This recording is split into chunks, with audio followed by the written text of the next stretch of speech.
মজার মজার সব রান্নাবান্না। এই তো দেখো ছড়িয়ে ছিটিয়ে নিয়েছি দুপুরের রান্নাবান্নায় শুরু হয়ে গেছে। আসসালামু আলাইকুম, কেমন আছো সবাই? এই তো আলহামদুলিল্লাহ আমি ভালো আছি, সবার দোয়ায়।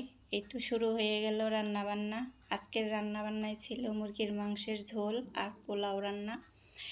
এরকম সবাই তো রান্না করতে পারো, তারপরও একটু শেয়ার করলাম, আমি রান্না করলাম এই জন্যে। ভালো লাগে সবার সাথে শেয়ার করতে। সবাই একটু সাপোর্ট করবা। আমি নতুন, আমার একটু সাপোর্টের দরকার। আমিও সবার পাশে থাকব। সবার পাশে থেকে সবাই সাথে করে নিয়ে এগিয়ে যেতে হবে। আর এইখানে আমি আলু দিয়ে মুরগির মাংস রান্না করে নিলাম। দেখতে থাকো, ভালো লাগতে পারে। এই তো মাংসটা দিয়ে দিলাম। এখন একটু নেড়ে চেড়ে কষিয়ে নিয়ে তারপরে ঝোল দিয়ে তারপর পাশে আমি পোলাওটা রান্না করে নেব। ঝরঝরা পোলাও রান্না করে নিলাম আজকে। অনেক সুন্দর হয়েছে পোলাও রান্নাটা, অনেক ভালো হয়েছে। মুরগির মাংস সবসময় তো ভালোই হয়, একটু আজকে কেমন যেন একটু অন্যরকমই টেস্ট হয়েছে। জানি না কী জন্য, এক এক দিন এক এক রকম হয়। এক এক দিন একটু কম মজা হয়, এক এক দিন একটু বেশি মজা হয়। এই তো পেঁয়াজগুলা একটু কেটে নিতেছি।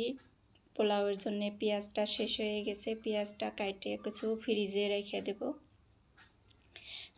যাতে 2 দিন রান্না করা যায়। এরকম করে পেঁয়াজটা আমি কেটে রেখে দিই। এই তো পেঁয়াজ কাটা হয়ে গেছে। এখন এই যে মাংসটাও কষানো হয়ে গেছে, পানিটা দিয়ে দেবো একটু ঝোল। পোলাওর সাথে ঝোল না করলে, একটু আলু না হইলে ভালো লাগে না।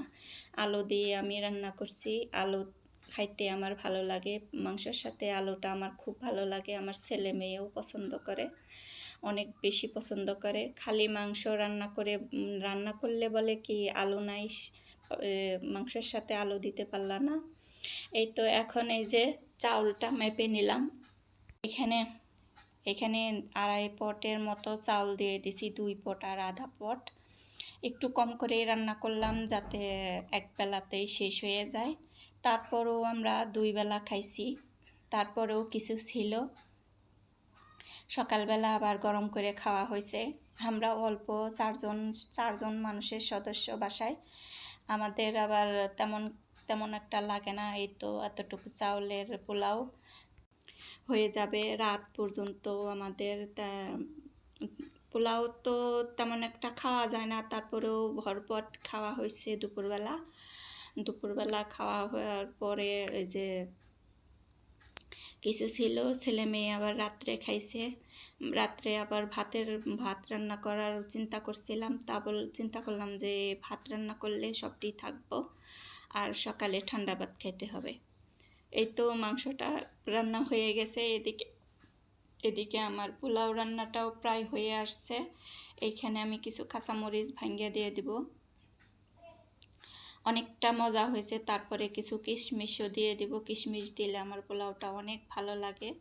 কাঁচামরিচটা একটু ভাঙ্গে দিয়ে দিলাম যাতে মরিচের একটু একটা সেন্ট আছে আর কি, ওইটা বেরিয়ে আসে। এই তো কিছু কিশমিশ দিয়ে দিলাম। এখন দেখাই দিতেছি পরে কতটা সুন্দর হয়েছে, কতটা আর কি লোভনীয় হয়েছে। শুধু পোলাওই শুধু খাওয়া যায় আর কি, এত মজা হয়েছে। এই তো দেখো কত সুন্দর ঝরঝরা পোলাও হয়েছে, সাদা দবদবা সাদা। আজকের রেসিপিটা আমার কেমন লাগলো জানিও, আর ভালো লাগলে একটা লাইক দিয়ে দিও। আর এই পর্যন্ত আমার সাথে যদি কেউ থেকে থাকো তাহলে ভালোবেসে আমার পাশে থেকে যাইও। এই তো রান্নাবান্নার পরে আমার খাবারের পালা, দুপুরে খাওয়া দাওয়ায় এই তো ছিল